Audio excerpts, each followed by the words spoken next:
Good evening, friends. Yesterday we had talked about what's finance. We tried to understand what exactly comprises of finance. Is it only money? Is it only about funds? Is it only about capital? Is it only about flow of money, funds flow? Is it about budgeting? What's it exactly? So after understanding what exactly is finance, let's take one step forward and try to understand what is financial management, also known as corporate finance. Finance that's purely dealt in the corporate scenario or in the organizational setup. Now, to understand financial management, we need to think over three aspects, or we need to study financial management under the purview of three important dimensions. Where exactly financial management is happening, how it is happening, and what are the reasons for it to happen. So, the perspectives of understanding financial management fall under three broad categories. It's called as area, scope, and goal. Right? If you want to understand finance, you got to understand these three perspectives. If you understand the area where it is functional, right, then you'll understand the perspective of financial management in that particular area. In simple terms, if I want to make you understand where exactly this function of management operates, obviously it operates in the firm. Now, when you say firm, we should be aware of it. Like we know, there are quite different types of firms: proprietorship firm, partnership firm, limited liability firm, private company, public limited company, sorry. So in that case, this is where it is functional. This is where it operates. So when you think about the area of operations, then we'll be able to understand the terminology better. See, if you're talking in terms of firm, if you're talking management of finances in terms of firm, means what? Now, basically, what is the main principal goal of the firm? Is to do business. Now, when you say business, means what? Buying, selling, production. For what? To make profits. So if you want to make profits, you need to put some money into business. If you want to make profits, you need to have some people. If you want to make profits, you need to have a process in place.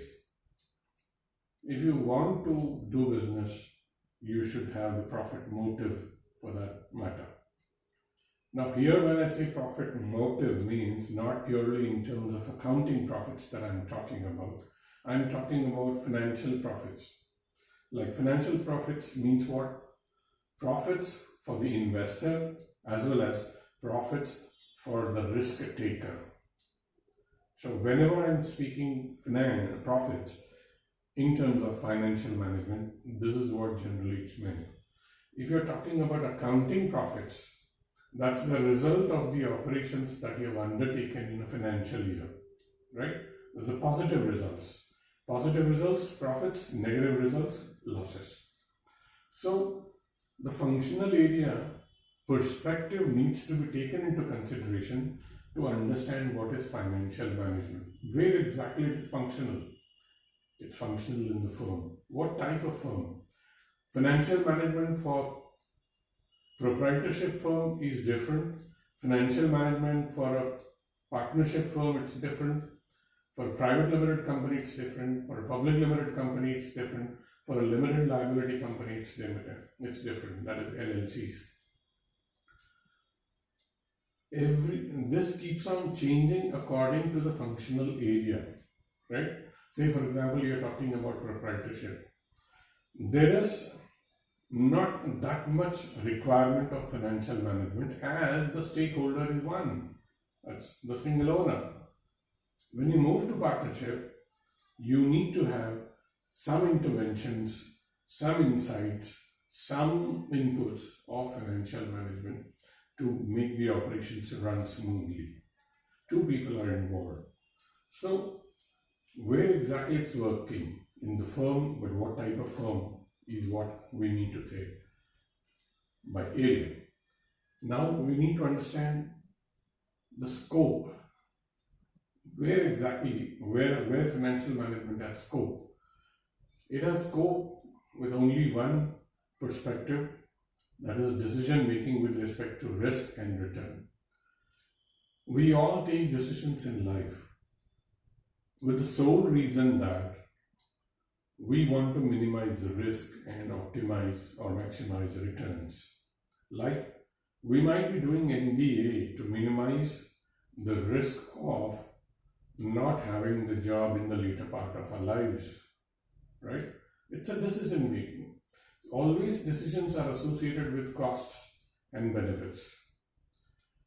If you talk in economic sense, you'll talk about costs and benefits.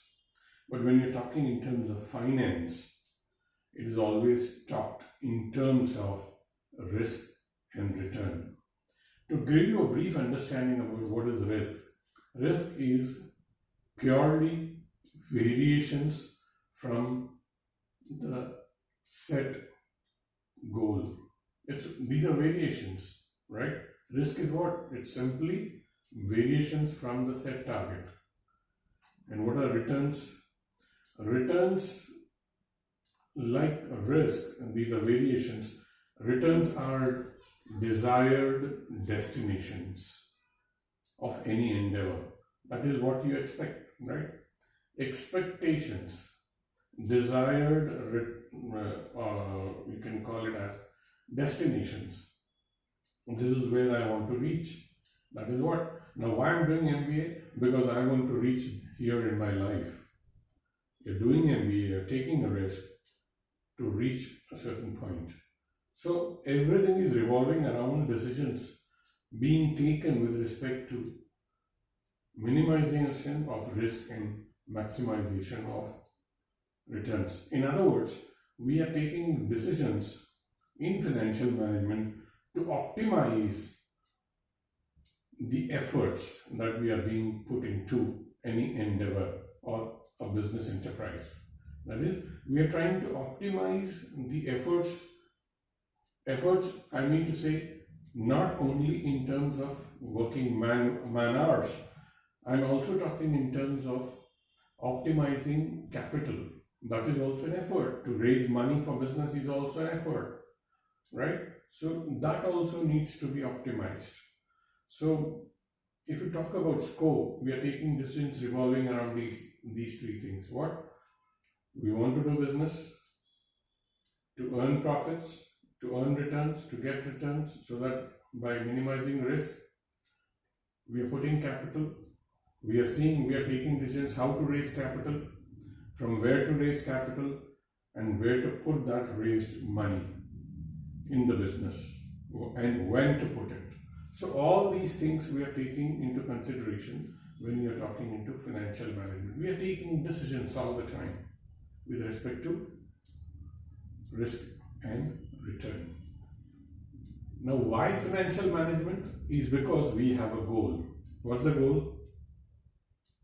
Like I told you, it's for making profits. Now, what happens when you make profits? It creates value for the enterprise. It creates value for the investors. It creates value for the industry. It creates value for the economy. So creation of value for all the efforts that are being put in, for all the decisions that are being taken is the ultimate goal. Value creation for investors. Of course, there are people who would be willing to invest. Who?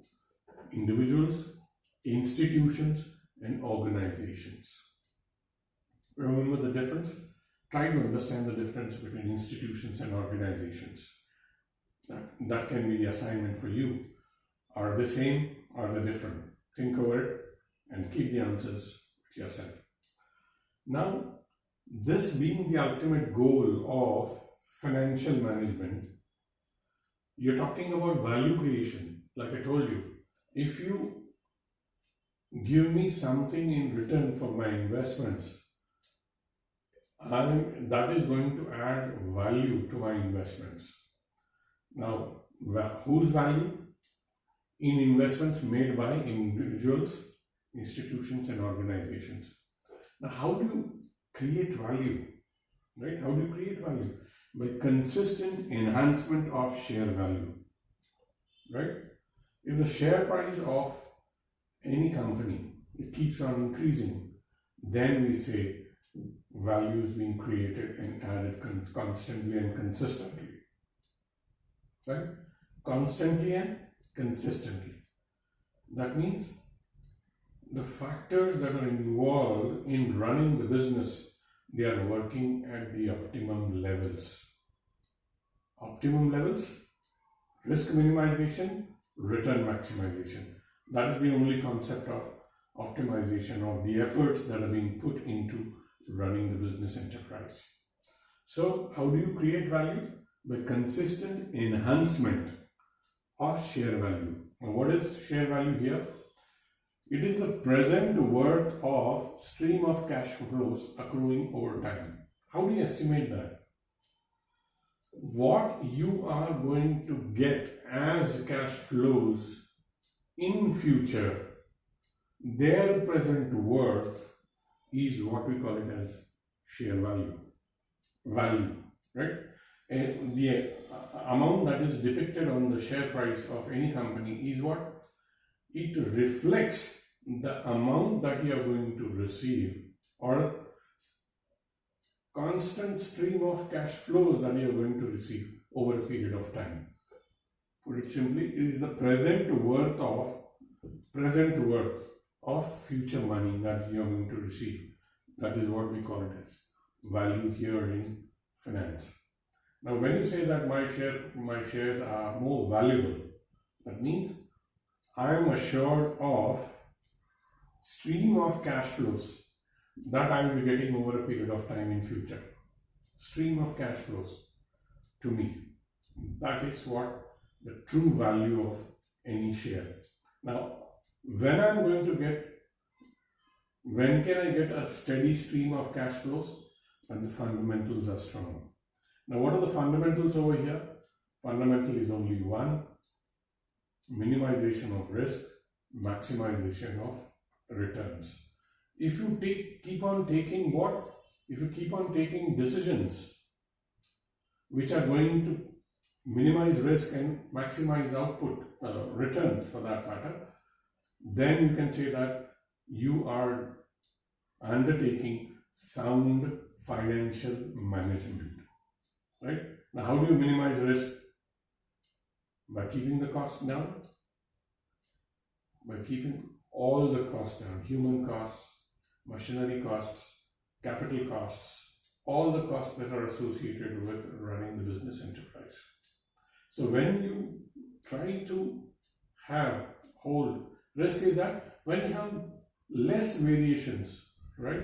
Less variations. Supposing you have decided to employ 500 people. Tomorrow it should not be the case that you are requiring 600 people. There should not be maximum variations, right? 500 people you require, and you are employed, you are forced to employ 600 people because of conditions. That's wrong. There's a 20% variations. So minimum variations should be there from the desired result. That is what we call it as. How do you do that? Minimum variations from the desired result is the main goal of financial management. Now, how do you enhance? You're creating value by consistent enhancement of share value. How do you do that? Can be done by actions designed to maximize the firm's intrinsic value rather than current market price. So you need not be bothered about taking efforts to increase the current market price of the shares. They will be taken care of by themselves when you increase the intrinsic value. Now, what is intrinsic value and what is current market price? That is being shared with you in the image that I'll be sending you later on. Now, this consistent enhancement of share value is the broad financial goal of management of finances, or for that matter, corporate finance. To put it simply, financial management is the trade-off between risk and return. It's a trade-off. You keep on juggling between risk and returns. Always remember this. You try to keep risk down, you try to maximize the returns. In between, you're taking efforts to optimize this.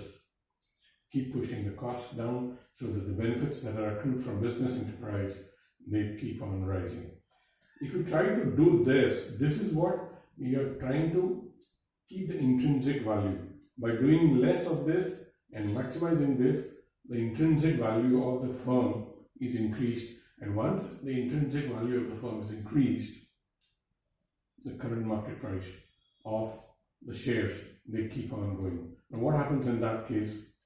If intrinsic value is taken care of, it results into current enhancement of current market price. If the shares are going up, what will happen? Obviously, there will be more investors trying to invest their money in your firm.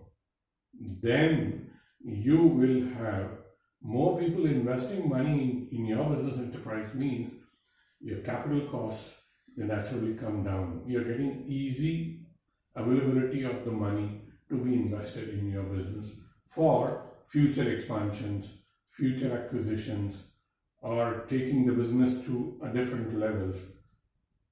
Capital being the lifeblood of any organization, if you are having free flow of capital into your enterprise, what happens? The business becomes healthier.